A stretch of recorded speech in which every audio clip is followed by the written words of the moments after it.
Hello guys, welcome back to my channel. நம்ம இன்னைக்கு என்னத்தை பத்தி பார்க்க போறோம்னு சொன்னா how to calculate the self-load of polypropylene rods. So நம்ம லாஸ்ட் டைம் பார்த்துருக்கோம் மண்ணில் ரோப்போட self-load எப்படி பார்க்குறதுன்னு சொல்லி அதிலிருந்து கொஞ்சம் வித்தியாசப்படும் இந்த ஃபார்முலா. ஸோ polypropylene ரோப்புங்கிறது நம்ம லைஃப்ல எனக்கு மோஸ்டாக கன்சூம் சைடில் யூஸ் பண்ணக்கூடிய ஒரு rope type of row. So அதோட safe workload எப்படி காண்றதை பற்றி நம்ம இப்போ பார்க்கலாம். So safe workload is equal to break-even recurrent safety factor ஒரு ஃபார்முலா நம்ம யூஸ் பண்ணுவோம். அப்புறம் BS break-even dwork recurrent 77ங்கிறது ஒரு ஃபார்முலா. இந்த 77ங்கிறது ஸ்டாண்டர்டைஸ் பண்ணப்பட்ட ஒரு ஃபார்முலா இது இந்த ஃபார்முலா நம்ம யூஸ் பண்ணி முதலாவது பிரேக் ஈஸ்டர்ல பார்க்க போறோம். ஸோ பாலிப்ரோபிலின் ரோப்போட டயமீட்டர் 20 மில்லிமீட்டர் என்று சொல்லும் போது அதோட பிரேக் ஈஸ்டர்ல நம்ம காண்றதுக்கு BS is equal to D வர்க்கத்துக்கு 77. ஸோ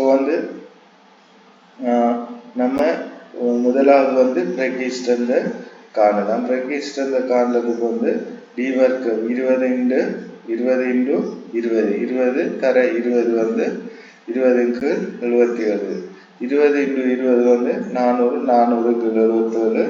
400 77ஆல பிரிக்கும் போது 5.19 டன் வருது. ஸோ நம்ம ஒரு அப்ராக்சிமேட்டா 5 டன் எடுத்துக்கொண்டோம்னு சொன்னா இப்போ நம்ம சேஃப் ஒர்க்லோட பார்க்கறதுக்கு வேறொரு ஃபார்முலா யூஸ் பண்ண போறோம். இங்க பார்த்தோம் நம்ம. ஸோ இந்த formula safe workload is equal to break Easter safe factor. So நம்ம பிரேக் ஈஸ்டர் இங்க கண்டறிஞ்சிக்கும். ஸோ அந்த பிரேக் ஈஸ்டர்ல எடுத்து நம்ம இப்போ சேஃப் ஒர்க்லோட பார்க்க போறோம்.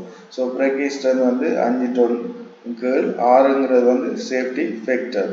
ஸோ இது ஸ்டாண்டர்டைஸ் பண்ணப்பட்ட ஒரு நம்பர் சேஃப்டி ஃபேக்டர் 6 எடுத்துக்கொண்டோம்னு சொன்னா. ஸோ சேஃப்டி ஃபேக்டரை பிரேக் ஈஸ்டர்ல பிரிக்கும் போது நமக்கு இங்க 0.833 கிடைக்குது. ஸோ அதை 1000 பெருக்கும் போது நமக்கு 833 கிலோகிராம் இடையே இந்த ரோப்ல இந்த 20 மில்லிமீட்டர் ரோப்ல தாங்கக்கூடிய சக்தி இருக்குங்கிறத நம்ம கண்டறியலாம். ஸோ பாலிப்ரோபிலின் ரோப்புக்கு நம்ம சேஃப் ஒர்க்லோட் கண்டறிகிற முறையை நம்ம இப்போ பார்த்துருக்கோம். தேங்க்ஸ் ஃபார் வாட்சிங் my video guys. See you in next video.